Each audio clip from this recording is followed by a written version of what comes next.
Anda kembali di Top Issue. Jadi Mas Anam, apakah nanti teman-teman Kompolnas secara kelembagaan akan merekomendasikan upaya ekshumasi itu untuk membuat terang kasus ini? Itu mau ditanya ini tuh. Oh boleh. Kita sih kebegin cepat, naikkan penyidikan langsung. Semua langkah bisa diambil. Ya. Akan merekomendasikan. Tidak hanya itu, kan itu kan soal tubuh.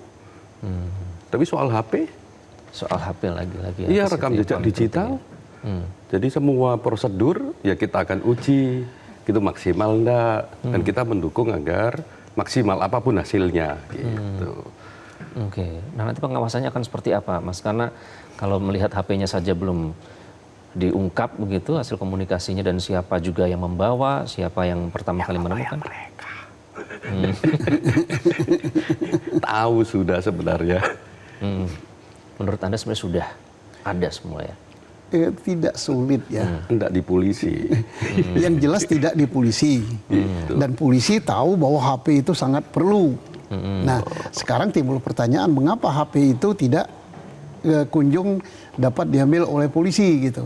Nah, disinilah peranan daripada kita berbicara di sini ya, memberikan informasi-informasi dan mungkin nanti netizen bisa membantu gitu, membantu mencari HP-nya gitu atau membantu lah, karena partai netizen ini kuat sekali gitu. Partai netizen. Seberapa penting iya. Pak Thomas handphone itu dan apa maknanya kalau HP ini tidak segera diungkap ke publik?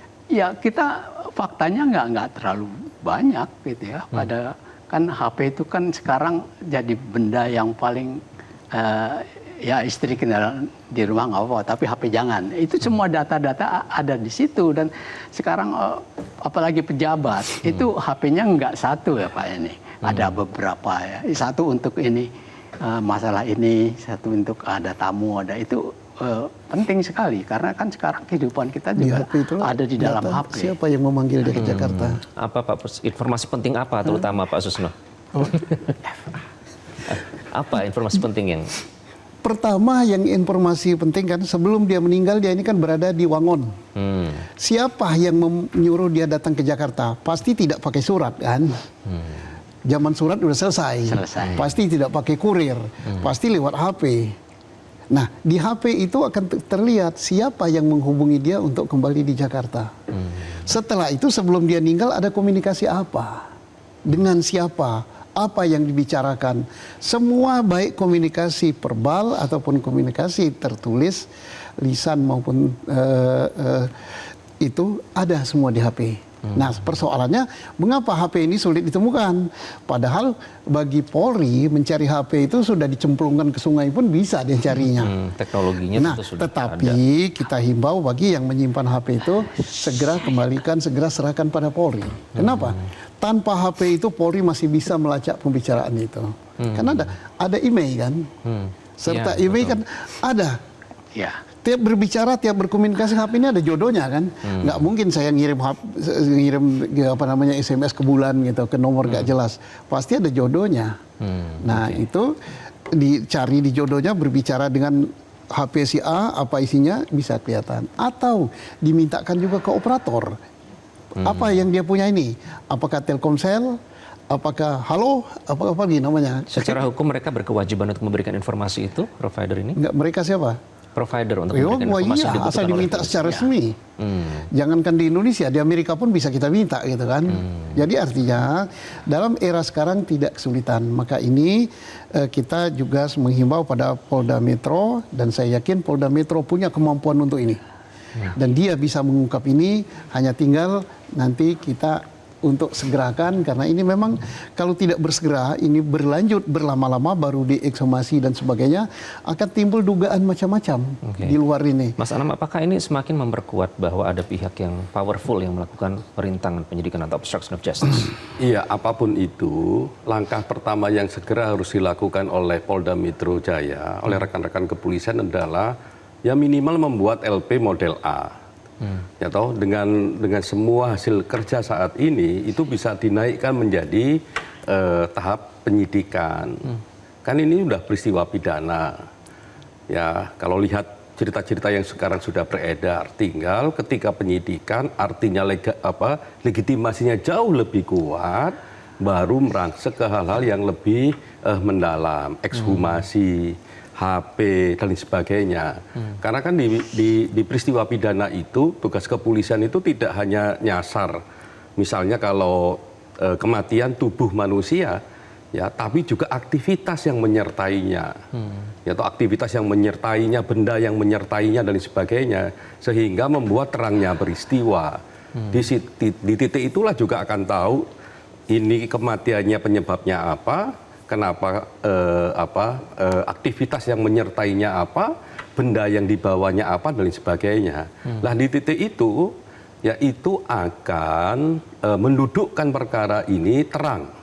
Lah, terangnya peristiwa ini bagus untuk penegakan hukum, menjamin tidak semua menjamin semua orang tidak dirugikan gitu loh.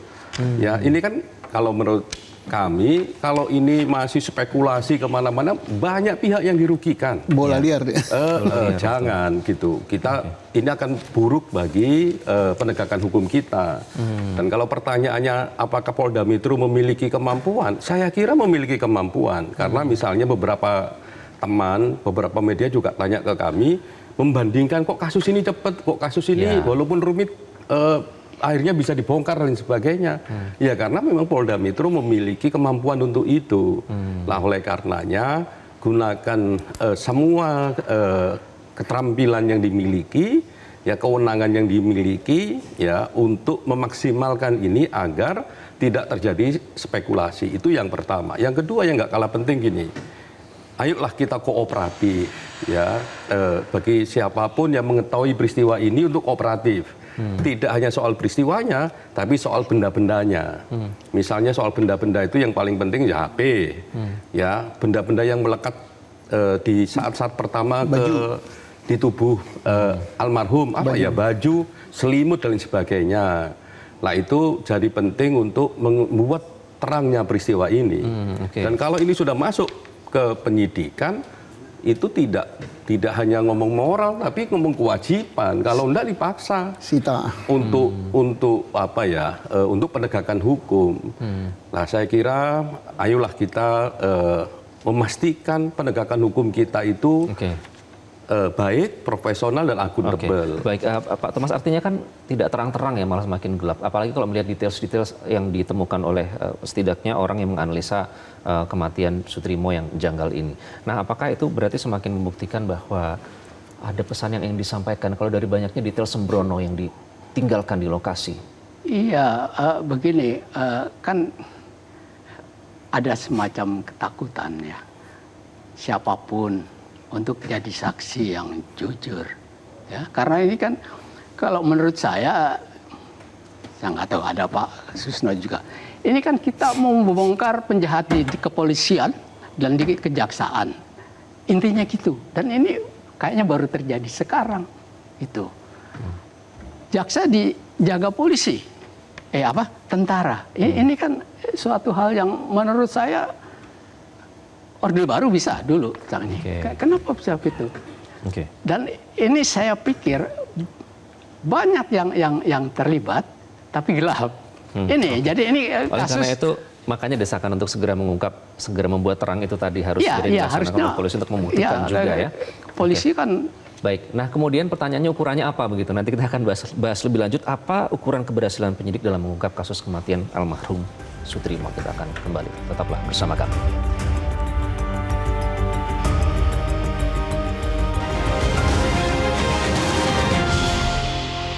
Jelajahi cara baru mendapatkan informasi. Download Metro TV Extend sekarang.